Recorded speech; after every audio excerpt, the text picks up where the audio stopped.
afternoon. Welcome to Prairie Lights.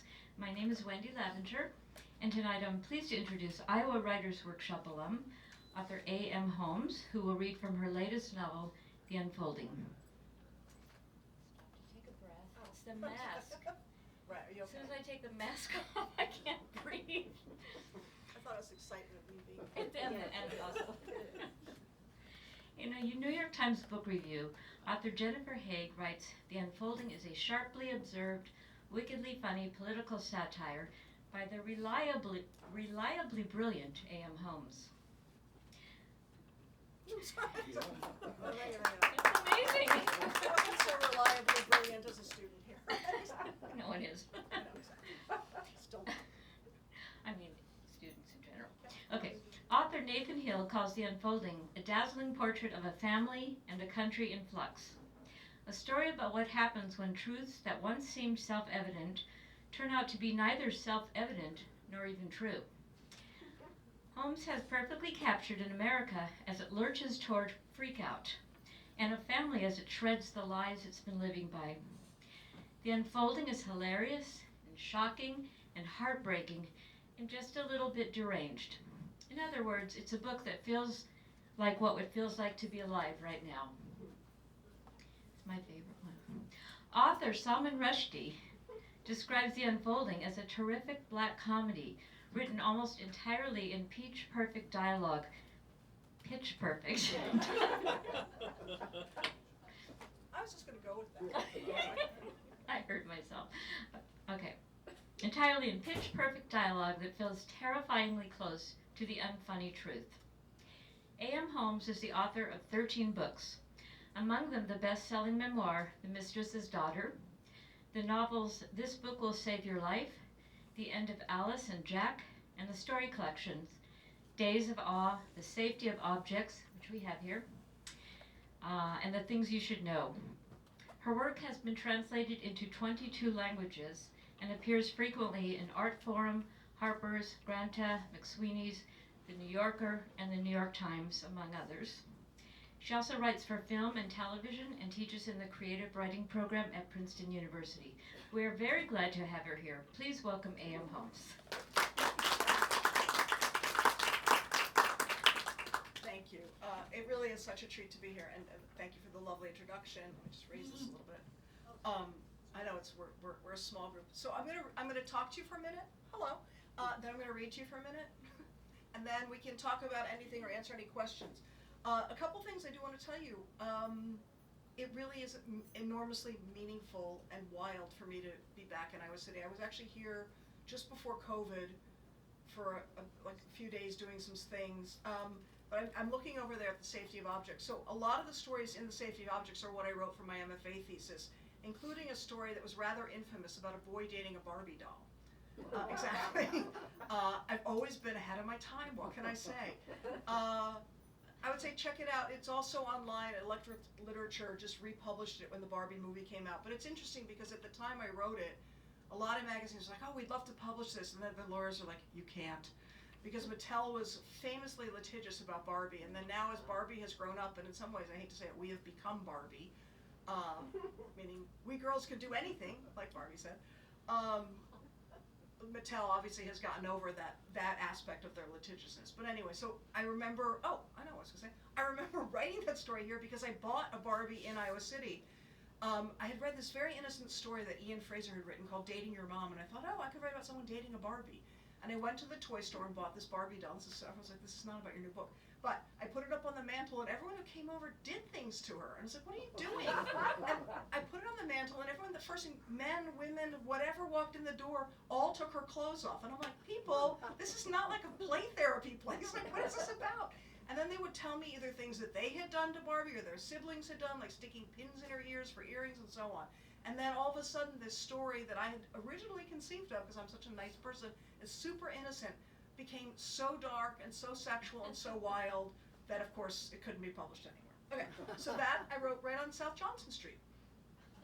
And then the other thing I just want to tell you about, which is really funny, is when you walk into a bookstore, of course, we all, writers, this is how we like say hello to people. Hi. We just read people's spines in their houses. I like your house. It's like, so of course I come in and I see this book So this is The Art of the Straight Line, My Tai Chi by Lou Reed. You might wonder why I'm holding up. Lou Reed was a good friend of mine, weirdly. Thank you. And so this book, but it's really funny because I sometimes can get a little bit over my skis, as they would say, and this book begins with a conversation and a discussion about how Lou Reed couldn't write this book, and I gave him all this advice about how to write and about creative process, as though I know anything. But it is a beautiful book, and it is interesting to look at in terms of creativity. Okay, enough for the end. But I was really excited to see it here, and I'll just read you one little piece. So they apparently, after Lou died, they were going through all this stuff, and they were trying to figure out what to do about this book that he had been writing, and they found this long email that I sent to Lou when Lou was stuck. And it's just so funny to me that I would think like I would have the nerve to tell Lou like how to do anything, right? And he was incredibly sweet and whatever, but it goes like, okay, notes for Lou. Teacher, think of questions. Do a full detailed interview. Ari, how he manages health, his own emotions, his powers. Other students, so he's all about Tai Chi. What the practice means to them. Their biographies. How they got to this point. Write about, ask about, teacher as mentor. Flaw, why teach? What does it mean to pass it on? Focus on mastery of energy. How the practice teaches to expand. Lou, use your own words. Duh. Act like a slow motion camera. Use your language to describe the learning. Think of this as a long poem or lyric. I've told you 1,000,000 times. So cheeky. Just remember today. Physically and aesthetically thrilling, it could change your life. Detail how. Make a list of 20 things without stopping to think. And if you just keep doing it, it starts to happen. Anyway, it's a whole long thing, but I love that guy. It's so weird that I did that. All right. So, The Unfolding. The Unfolding is a novel that takes place, I'm laughing already at my own note, between election night 2008. So if you remember, Barack Obama was running against John McCain. And election night 2008 and the inauguration. And this book started a long, long time ago, so before there was a Donald Trump on the scene. And I kept saying to my editor, I feel like there's something happening in America where the American political establishment, all sides, so not Democrats, not Republicans, just all of it, has lost touch with the American people. And I think, especially for Iowa, it's super interesting because, of course, everyone has to come here to, make their mark one way or the other or be counted. And so I wanted to write this book that sort of talked about that idea, and that also I had noticed that the night that Barack Obama won, I was in New York City, and the streets erupted in joy, which doesn't happen very often, and everyone went outside, and everyone thought, oh, there's enormous hope, and finally the world around us is going to change, and it's going to become a better place, and a more accepting place, and this is a historic moment. And then I also realized there are people who are having another experience tonight. And I wanted to try, because I'm always trying to understand people other than myself, because I'm so known to myself. No, the truth is I'm just so boring.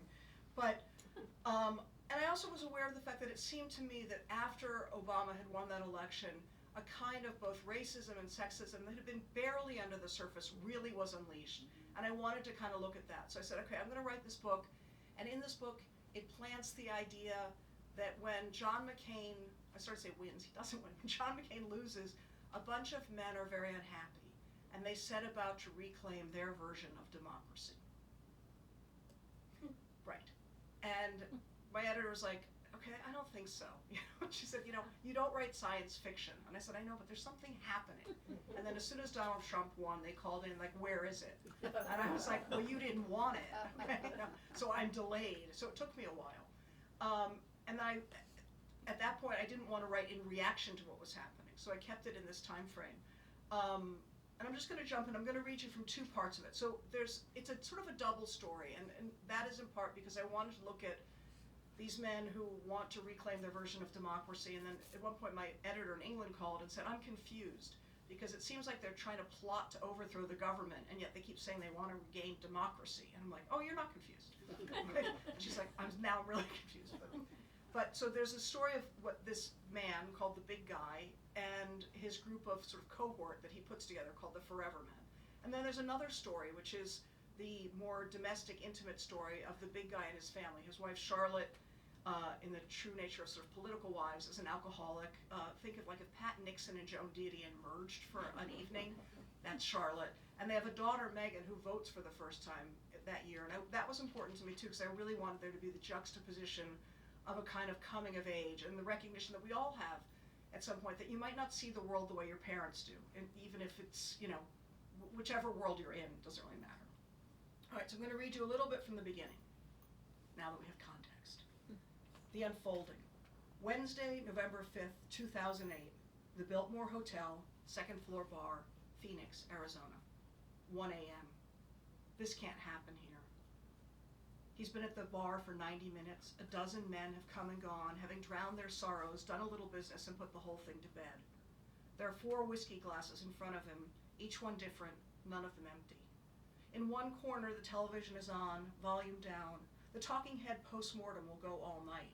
In the other corner, by the window, there's a couple canoodling like there's no tomorrow.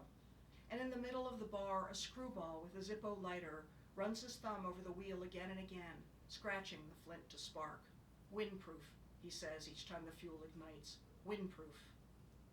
It's on me as much as anyone, the big guy confesses to the bartender. Humility, if nothing else, requires that a man take responsibility for his failures. You sound like a guy pleading guilty, the bartender says. The big guy shakes his head. All men make mistakes, but making the same mistake twice is not a mistake. It's a pattern. Tonight it was like Fat Man and Little Boy got together and planted a mushroom garden right here in Phoenix. And yet somehow we're surrounded by folks who have no idea what they've brought upon themselves. No idea. A man slides into the seat next to the big guy and glances at the 4 glasses and signals the bartender. Pour me one of those. Which one? The one in the middle. There is no middle. The Highland Park, the man says. The big guy looks up. You can call it in the dark? Solanche, the man says, knocking back the drink. You're not one of them, are you? The big guy asks. One of what? Well, your hair is wet, so I'm thinking you're one of the assholes who got sprayed with champagne and did a little victory dance a couple of hours ago. Oh, I don't think so, the man says. I'm more like a fellow who came downstairs and took a dip in the pool to clear my head. Explains the smell, the big guy says. Chlorine. The man taps the glass for the bartender. Again. Were you in the room upstairs? I was. And what did you see? The big guy asks. A generational earthquake that split the terra firma, the man says. The big guy snorts. I would characterize it as a heavy metal Led Zeppelin, a grim shaking of the head, the palsied, all-too-knowing dip of disappointment, keening women knowing they'll have crushed male egos to deal with for breakfast, the damp, dull face of defeat. They banked on the wrong horse in the absence of a better horse, while full well knowing it wasn't even a horse race, but really a rat race. Please tell me you're not a reporter, the big guy says. Historian, sometimes professor, occasional author, but not on the clock tonight. Well, if you're not on the clock, why are you here? Bearing witness, the man suggests, fellow traveler. The big guy flags the bartender. Give him the Ardbeg. It's one of my favorites. I call it Santa's paws. It tastes like it crawled out of the fireplace. Smoky. They should just burn it down, the screwball with the Zippo says, flipping his lighter into the gun position and letting the flame go high, then slapping the lighter closed. The bartender goes over and asks the screwball to settle his tab.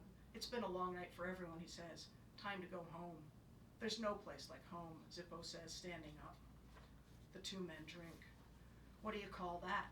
The big guy asks, nodding toward the couple canoodling in the corner. Wound licking, the man says. It hasn't progressed, the big guy says. 2 hours and they're still like that. They're not married to each other, the man says. They can get away with what they're doing now. Call it grief counseling. But if they take it upstairs, it becomes something else. Well, what did you expect tonight? More, the big guy says. I expected more. Hope, the man says. That's what he offered them, and they went for it. Hope, won over more. Extraordinary circumstances, the big guy says. There's a moment where you have to be ready to take action. You can't rely on others. This is the kind of story you'll tell your children, about the night you woke up, realized things were not what they seemed, and you did something about it. Well, what are we going to do? The man asks. Something big, the big guy says, showing the pile of napkins he's been making notes on. A forced correction. That's a little warm-up. Thank you, Yeah, there I am being blisteringly prescient yet again. So I'm going to read you another part, and this takes place earlier that evening, and this is just a chance to begin to see the family a little bit. And it's at the Biltmore Hotel at 9 p.m. I felt in this book I had to use timestamps because I wanted to account for where people were all along the way, because there's also a lot of changes in locations.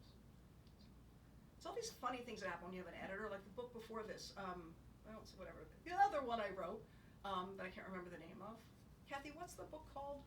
The last one, May We Be Forgiven? That one I wrote, so I know, like, that one I wrote, and I started it as a sort of a little short story, and then it just kept going to 700 pages. And the editor called, and he goes like, chapters? And I was like, oh man, too late for that, because a chapter has a shape, right? You know, it's not something that you can't just make chapters. So we can put in space breaks for when people like go to the bathroom, you know. So this time I was a little more careful. Pacing. All right. So this is Tuesday, November 4th, 2008, Biltmore Hotel, 9 p.m. And this is a little bit from the perspective of Megan, the daughter. Her father has a schedule of parties. It's like trick-or-treating. You go from party to party and you see some people at the last party at the next party. And as they progress, the snacks get fancier, the crowds get smaller, the rooms get nicer, and flower arrangements multiply. At every stop, her mother heads for the bar. Vodka with soda on the rocks. She turns to Megan and whispers, "You remember what I told you about drinks at parties? Yes, never pick up a drink twice. If you pick up a drink and put it down, always get a fresh one. And better yet, just bring your own bottle of water. You've trained me well." Her mother takes a piece of celery from the crudité sculpture. "Have this, it'll keep you occupied and away from the penis nuts," Megan says. Her mother smiles. Penis nuts. That's what her mother calls the communal bowls of nuts. There are other things that one teaches a young girl. Never eat the penis nuts. Men don't wash their hands. If you must eat something, take something that's sticking straight up. Celery, a cheese stick, a carrot, but God forbid, don't dip it into anything. That's the other weak spot, the double dippers. "McCain's here," someone says. "At the party?" "No, he's upstairs. He arrived at the hotel. I heard people talking about the Keating affair. You know, I feel terrible for Cindy," one of the women whispers. "It wasn't that kind of affair," another woman whispers. "Oh, it was a political corruption case. I'm not sure I follow," the woman says. "A bunch of men were convicted. There was nothing romantic about it." "Well, I still feel sorry for Cindy," the woman says. "It's hard to be the wife." "Jewel of the desert," Megan hears her father say. "This is the same hotel where John and Cindy got married, May 17th, 1980. It's their happy place." "God willing," someone says. An old man starts choking on a pig and blanket, and the room falls silent except for the television. Just as a burly man gets up behind him and is about to do the big squeeze, the old man coughs it up on his own. A chunk of baby hot dog flies out of his mouth and lands like a small turd on the carpet. I don't know who writes this stuff. "We all know where this is heading. It's like watching an accident," someone says. "Are you sure?" "Something's wrong. Something's very wrong." "Oh, a lot of things are wrong," someone says. "It's on us. We took our eye off the ball." "Oh no, it's on her. He never should have picked her. She's an idiot." "Do you think he talked to her before he picked her?" "Well, if he didn't, he's an idiot." "Well, somebody talked to her, but maybe they forgot to ask important questions like, do you own your own clothing? Or what's the view from your kitchen window?" "Oh, I can see Russia from here," someone says. "Do you remember when Cindy had the drug problem? She handled it so gracefully." "I hear John's a gambler. A superstitious guy. My friend knew him in the Navy and said he had a lucky charm he carried with him, a rock. I heard it was a compass. He had a compass." "Feather," someone chimes in. "He keeps a feather. The staff went mental when he lost it on the campaign trail." "Really? He lost his lucky feather? Did they find it?" "I have no idea." A cloud of Secret Service agents sweep into the room, and just their physical volume pushes the crowd back against the wall. As Cindy and John enter, the crowd breaks into applause, and there's a forward surge, the desire for contact. "I'm so glad to see you all," John McCain says. More applause. "Cindy and I just wanted to stop by and thank you for the work you've done to make this campaign a strong one, and for sticking with me through the unexpected ups and downs of the last few months." There's a brief pause. "How's it looking?" someone shouts. McCain shakes his head. "Well, right now I wouldn't want to be me." He chuckles painfully. "But seriously, we all worked hard, and I just wanted to thank you." Someone is hissing, like a low rattlesnake. The hissing builds. It's more than one person. Megan is shocked. The hissing is overpowered by booing, and she can't tell if they're booing McCain or the people hissing. "Don't be a wuss," the man next to her says loudly. His wife smacks him hard. "Shut up, you're drunk." "We love you, John," someone shouts. "Don't quit now." And with nothing else left to say, John McCain raises his arm as far as he can and makes a gesture somewhere between a salute and a send-off, gives Cindy a little nudge, and they're quickly out of the room, enveloped by the Secret Service. "Hopefully no one will remember you," the wife of the drunk man says. "Oh, I'm the least of his problems. I'm surprised he can even come in here and seem normal enough." "Well, what should he be doing?" the wife asks. "He's got to put a good face on it. Who knows what's going on upstairs?" "Smashing shit. That's what I'd be doing," the husband says. "I'd be fucking throwing the sofa through the window." That's it, the wife of the drunk man says. I warned you. We're leaving now. Say nighty-night to your friends. And that's just another little snippet. And then I'm going to read you. Thank you. I'm doing the top hits for like Radio 40. I'm going to read you one more little snippet, and then I'm happy to answer any questions about how I got this strange mind. One of my child of my childhood best friend is here. He's in medical school here, so he can also probably tell you about growing up at the edge of Washington D.C. and how this started to happen. It's good to have a witness. So the last little section I'm going to read you is, so obviously McCain has lost, and Charlotte and the big guy go back. They have a house. They have several houses because they're those kind of people. They have a house in Palm Springs, a ranch in Wyoming, and some other places. But they go back to the house in Palm Springs, and this is basically later the day after the election. Okay. I don't have the timestamp for it, although there is one. At the house in Palm Springs, Charlotte waits patiently while he searches for the key. He's never liked carrying keys, so at every house the key is hidden under a rock. The problem is that just outside the house there's an outdoor rock garden with 100 rocks. Pick the one that looks like it's got something to hide, Charlotte says.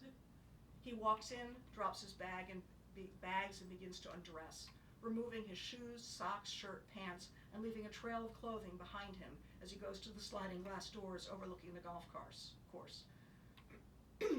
By the time he reaches the glass, he's buck naked. He unlatches the door and steps outside, picking up speed as he nears the water. He hurls himself at the pool, cannonballing into the water. It's his way of announcing his arrival. Holy Mother of God, he shouts as he comes back to the surface. He exits the pool as if ejected. It's a fucking ice bucket. Why can't he get something as simple as the heating of the pool right? I could have had a heart attack right then and there. I could have bought the big one. Always good to dip a toe in first, Charlotte says. The toe should have already been dipped. That's what those phone calls are about. Make sure to turn the pool on so it's warm for our arrival. Maybe the heater is broken, Charlotte says. Maybe people are morons, he says. Why doesn't anyone do their fucking job? You mean why doesn't anyone do it the way you would do it? Yes, that's what I said, he says. I knew this would happen, she said. You can see it coming from across the river like a thunderstorm. What are you talking about? You were fine all day yesterday, and then as soon as we're on our own, back at the house, just the two of us alone, you lose it. What's your point? He asks aggressively. Nothing, she says. I have no point. If I were you, I wouldn't say more, he says. She looks perplexed. Why shouldn't I? Now isn't the time. I have no idea what you're getting at, she says. I advise you to leave it for now. He takes a breath. The world is going to hell, and I'm not pleased. You're mad at the world and it's somehow my fault? I didn't say that. He picks up his clothing. But at the moment I'm a contributing factor, she continues. I don't have the energy for this. Because of the drinking or the drugs, he asks. Pardon me? You don't have the energy for this because of the drinking or the drugs. It's the first time he's mentioned it. She says nothing, just stands there as if paralyzed. It's a staring contest, which he loses. He marches out of the room. In his undershorts, he marches around the side of the house, opens the closet where the pool heater is, and manages to turn up the temperature. A hedge trimmer falls out, followed by a small axe, both landing dangerously close to his bare toes. Fucking ass-8, he says, and then wonders what ass-8 means.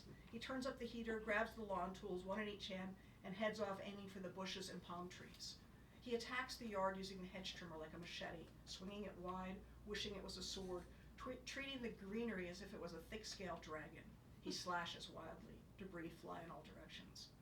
When he's done, the ground is littered with dismembered branches, limbs that look like they've been hacked at by a murderer. Streaked with sweat and now stinking too, he jumps in the pool again, and this time it's warmer. He takes his own version of a victory lap, making mental notes to even out the hedges. Some look like they got a bad haircut. And then he goes inside and makes lunch. For Charlotte, he makes an open-faced sandwich, turkey on thinly sliced bread with a layer of mayo so thin it's a film, a sweep, the essence of mayo. He puts the sandwich on a plate with 4 bread and butter pickles and pours her a glass of water. He delivers both to where she's sitting in the living room reading a book. Feeling better now? She asks. Statement or question? Question, she says. Something has to change, he says. Something did change, she says. They voted for Barack. She's calling him by his first name, presuming an intimacy to annoy her husband. He takes a pickle off her plate and pops it in his mouth. He hates pickles. It's like biting into a sour frog. And by the way, he says, it's bigger than me. You're bigger than Barack? Charlotte's eyebrow is raised. That's not what I mean. I'm trying to say that something needs to change, something about me. This is not the kind of thing he usually talks about. If I'd had a heart attack in the pool, which is maybe 55 degrees, you wouldn't be able to fish me out. I would have drowned and died for sure. I would have done whatever was necessary. I'm stronger than you think. She picks up a heavy book and hurls it at him. That's funny, he says. Am I the only one who sees this as a turning point? There were millions, if not billions of people on the streets last night, she says. They were celebrating. That's not the turning point I meant. The question is, what's expected of me, he asks. By whom, she wants to know. My country. Your country doesn't know who you are. It's only about what you expect of yourself. Well, I can't live like this, he says. I can't spend the next 30 years watching it all come undone. He shakes his head. How can you not be in a rage? I'm not the same person as you, Charlotte says. I have different desires. Someday you might ask what they are. I assume you mean something about me, some failure of mine, of our marriage? Charlotte says nothing. I'm talking about something else. It's not about our marriage, but a new America, an idea of who we're meant to be, like what our founding fathers talked about. What I realized last night was there's something inside me, profound anger and grief at why I spent all my time trying to get rich, but I didn't do something more interesting with my life, something that might change the course of the world. And did you come up with an answer? No. She takes out a notebook and writes down something. You know, I can see you, he says. I'm aware. What did you write down? Well, just now I put down today's date and I wrote weird. Usually I write what I've eaten, what I'm hungry for, what I miss. He's silent. Do you know what Joan Didion wrote, she asks. He shakes his head. She wrote, keepers of private notebooks are a different breed altogether, lonely and resistant rearrangers of things, anxious malcontents, children afflicted apparently at birth with some presentiment of loss. Is that who you are? In part. It sounds like you're bored, he says. I am. Me too, he says. It's the most honest conversation they've had in a long time. You do realize that the number of people who can change the world is small. Her comment is meant to be comforting. I disagree, he says. Every person changes the world in some small way. Since when did you become Mr. Spiritual? She asks. I don't know, he says. It's just coming out of me, bubbling up, like bile. That's the end of that section.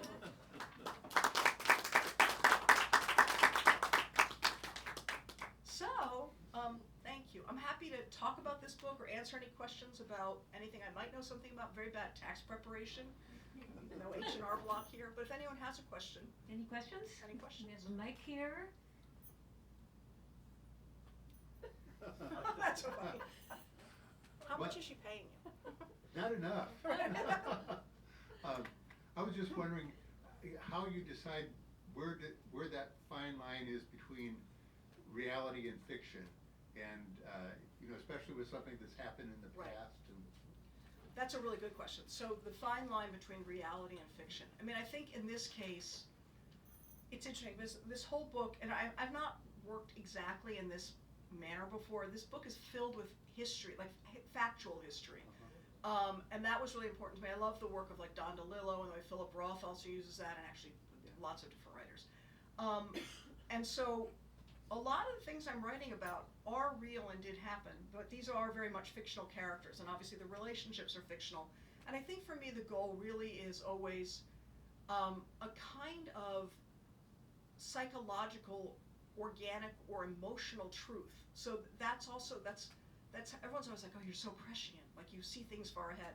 But I don't. I'm just looking at the world around me and kind of capturing it. So it's weird, this book leads up to an event almost exactly like January 6th. Like that's on the horizon, on a distant horizon line in 2008. They're like, it's way down the line.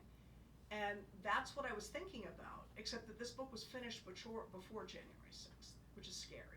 And I wanted it to come out before the last election, and just publishing takes so long, it didn't. And then my friends all call like, aren't you glad you'd be in trouble now?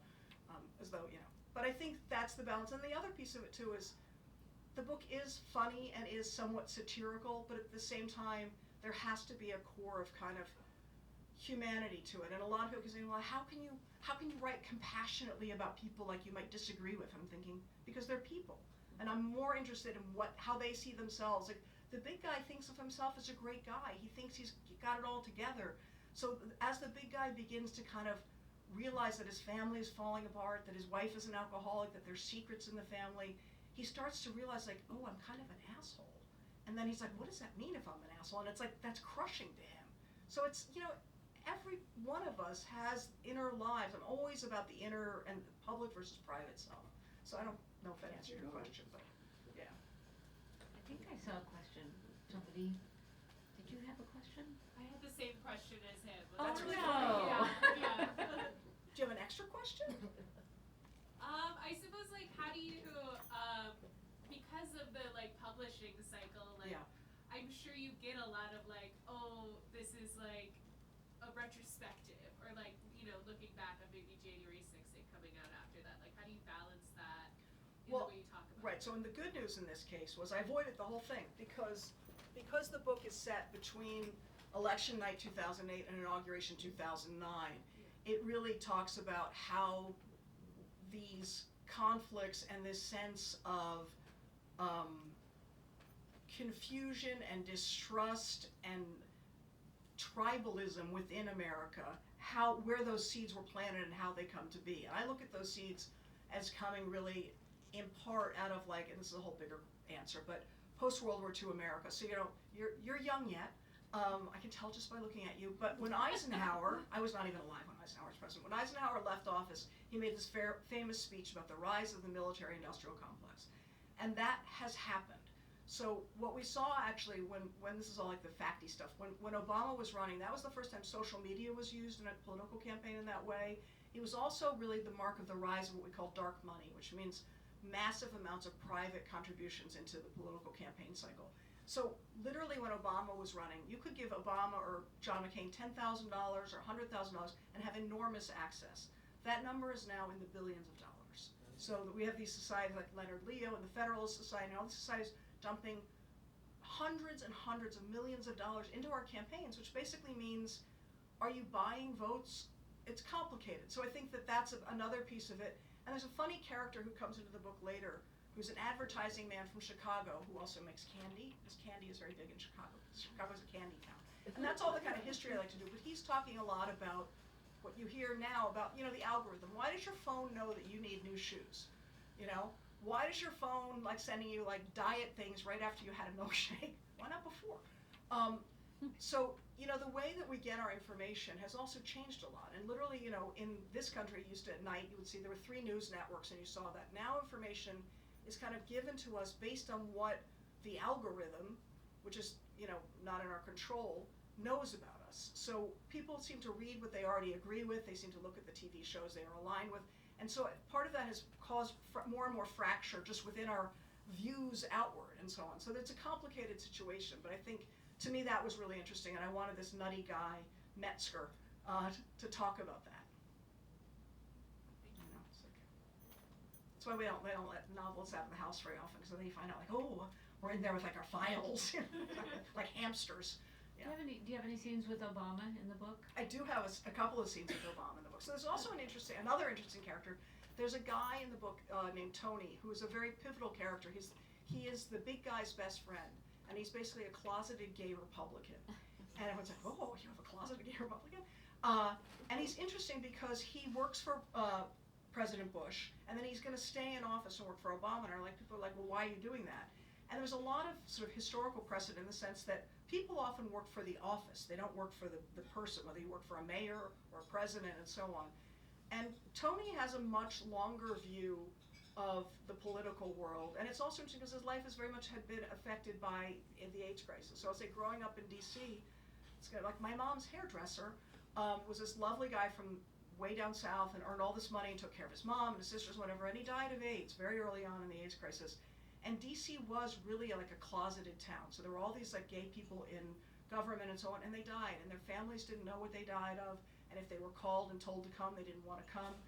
And, the AIDS crisis now, I mean, it's not just gay men anymore, and it never was just gay men, but, it's now treatable, it's a different disease, but I wanted to also acknowledge that history in a way and talk about how that history had changed this guy, and also the complexity of here's the big guy, this big, totally Republican, guy who'd be like, well, I don't, gay, I'm not pro-gay rights, and I was like, your best friend is gay. He's like, well, You know, so that also was interesting to me, and I wanted to sort of look at that. I don't know if that answers any question whatsoever, but that was also a time period in Washington that I was very interested in. I wanted to sort of have that moment. So there's the part at the inauguration where Meghan, the daughter, actually gets to go to Obama's inauguration with Tony.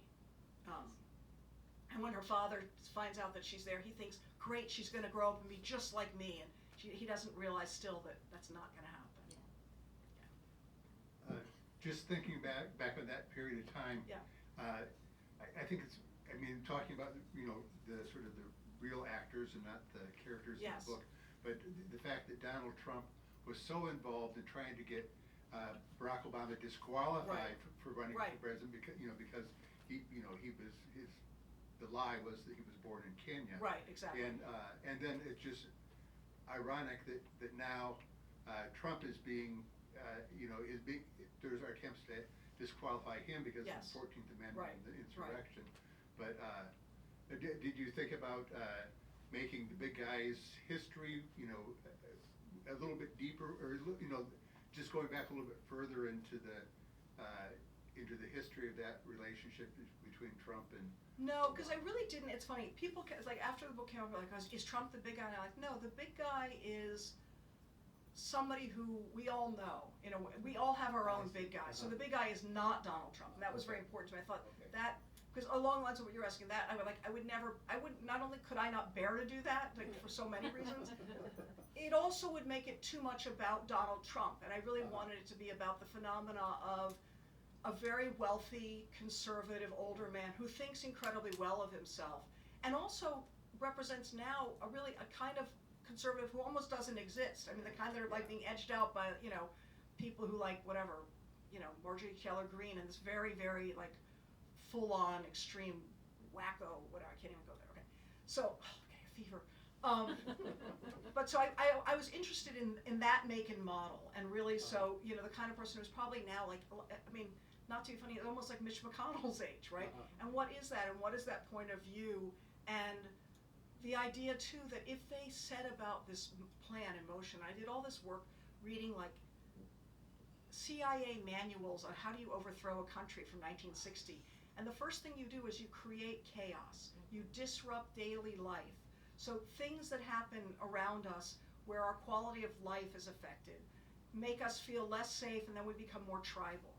And so these guys start making these plans of what will they do and what are the ways to disrupt the society, and it's just so wild, and the idea for them too is if they succeed, it will not be traceable to them, because it is like dropping a penny in the water, and there's circles, and the circle will never make it back to them. And I did think it was interesting, January 6th, the people who marched into the Capitol were not wealthy Republicans. They were like working men and women who thought they had gotten a message from their leader that they should go. And I think that they genuinely believed that. They genuinely believed that was their calling, which is complicated, again, and disturbing. But so that was interesting, because that's exactly what they would have wanted. They don't want, it being pinned on them. Yeah. Right. Question. Yes, Would you Kathleen like- Greenberg. I just want to hear you talk a little bit about the idea of Eisenhower's continuity of government and how that helped. Right. So again, in the weird fact department, and it is funny, I am just a history nerd. So when Eisenhower was president, they were worried, the Russians launched Sputnik, and there was a big question about who was going to be first in space, and then also, it's not a joke, who would own space? And they put together, this is before continuity of government, Kathy's like, you're going off record again. They put together this committee to study space, and Carl Sagan was on it, and a bunch of other scientists. Carl Sagan, for those of you who are under 75, was a brilliant scientist who wrote a book called Cosmos, and it was a TV series. And only when they were doing Carl Sagan's biography did this come out, that they actually were developing a plan to send a nuclear device towards the moon or at the moon. And they did all these, exactly, to blow up the moon. You can totally Google it. It's now declassified. Volume 1 of it is declassified. And they studied the tide tables and what would the effect be, because they wanted to send Russia a message that, like, they did not own space. Okay? Like, crackpots. All right. That's a totally real thing. So right around that time, when there was all this threat of nuclear war for the first time and all that, Eisenhower decides he's going to come up with this plan called continuity of government. and he sends out top secret, no one knows until like 15 years ago, literally, letters to 10 guys, right, all men, and they're all like the head of CBS or like the biggest agriculture guy in Iowa or whatever, and they all say, in the event of like major national disaster, this letter authorizes you to be in charge of banking in America. This letter authorizes you to be in charge of transportation. And you can also think, so if there's an apocalypse, you just go, excuse me, I have a letter, folks, anyone, survivors? This just says I'm in charge now, and I don't know what I'm doing, but anyway, sent out these 10 letters, and that was the first of what now are known as sort of executive orders. So right after 9/11, George Bush sent out a lot of these executive orders. They've never been canceled, and no one knows what they are. This is totally true. Right, oops, because we don't think about that. There's like 900 of them. And these are things that are like in the event of, and it's called continuity of government. And there are huge plans that were made starting at the end of sort of World War II, including this is not made up, there's a book you can order right here at your bookstore called Raven Rock. And it's all about this mountain in West Virginia where there's a setup for a White House, there's a setup for Congress. They gave all the Supreme Court justices these cards that say, like, get out of jail free. So in the event of disaster, you go down to some location in Washington, D.C. In theory, they will pick you up, who's they, and bring you to this safe location. They did not give them cards for their spouses. So a few years ago, when George Stephanopoulos was in the White House, they were talking about these cards, and everyone said, oh, those cards are fake, because not everyone has them. And he's like, oh, no, they're not. And he takes out the card, and everyone's like, ooh, I don't have one. And they actually built a railroad that also goes from Washington, D.C. to White Sulphur Springs, Virginia, where they had set up like a fake White House. And all of the Social Security records and bank records in the country are in multiple locations around the country. And that's our continuity of government. So in theory, if we ever like blow up or fully go offline, somewhere in a mountain, not only do the Mormons have all your records, but another group of people has your Social Security number and will know what you're owed. So, isn't that kind of wild? I know. And then I start to really, and then I start sounding like a conspiracy theorist, but I'm not. I'm not making these up. These are facts. They're history. Shadow government. Well, that's the thing. So all, like, people talk about the shadow government, but it's like, is that the shadow government? Because that is the government's fallback plan. But is it a shadow government? And it might be a little bit, because it definitely says who's in charge in case someone else can't be in charge. And it's pretty wacky. And they have all kinds of weird, that industrial strength food and stuff. Swirled away. Anyone else nervous? Hey, it's Friday night. It's early. Any questions? There's one last question over here. Okay, this will be the last question Hey, because I want to give. Yeah. Can I call you Amy or do people Please call do you A? not call me Amy. No. A.M. AM, okay. Yeah. Kathy's laughing. I wanted to ask you that before, but I I know, forgot. exactly. The only person who calls me Amy is Salman Rushdie, and I can't correct him. I just can't bring myself to say Salman, please. Because I just can't. Anyways, after this last question, please feel free to come up, talk to AM. A.M. Right. Almost maybe. And hopefully buy a book. Yeah. Yeah, I remember so distinctly. I was teaching school, and I had a group of 6th graders. When Obama won, we did this whole, these layered timelines about what had to happen for Obama to get to this point, and other things that had to happen at the same time. We're joyfully visiting our in-laws, my husband and I, and the way you described that character, it was a seismic shift. Right. You could feel like they felt they were sinking into quicksand. And although my father-in-law never questioned, if he should have been doing something more with his life, you could tell that there was this panic, real panic. Yeah.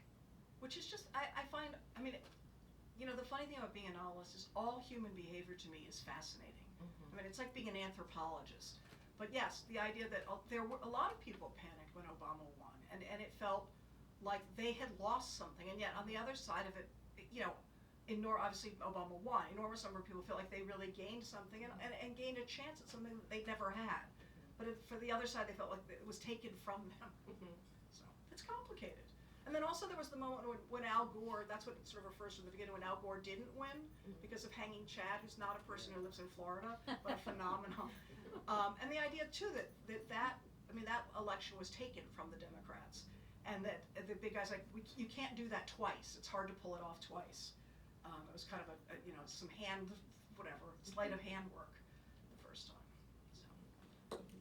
So, everyone, thank you for coming, and thank you especially for coming, Ian. That's great.